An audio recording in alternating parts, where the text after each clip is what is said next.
केंद्रीय गृहमंत्री अमित शहा यांच्या 19 आणि 20 जून रोजी होणाऱ्या कोल्हापूर दौऱ्यासाठी सुमारे 2,500 पोलिसांचा बंदोबस्त तैनात करण्यात येणार आहे। संशयित गुन्हेगार तसेच वाहनांची कसून तपासणी करण्यात येणार असून नागरिकांनी सहकार्य करावं असं आवाहन पोलीस अधीक्षकांच्या वतीनं करण्यात आले आहे।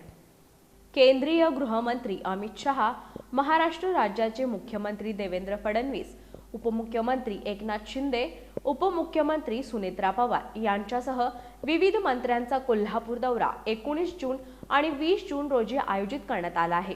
या पार्श्वभूमीवर कोल्हापूर पोलीस दलाच्या वतीनं कोल्हापूरसह इचलकरंजी परिसरात तगडा बंदोबस्त तैनात करण्यात येणार आहे।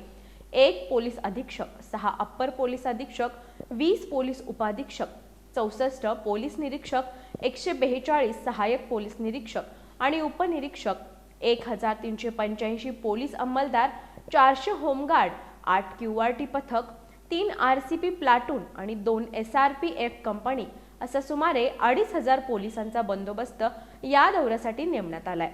या कालावधीत गुन्हेगार तसेच वाहनांची कसून तपासणी करण्यात येणार असून नागरिकांनी सहकार्य करावं असं आवाहन पोलीस अधीक्षक निलोत्पल बसू यांनी केले।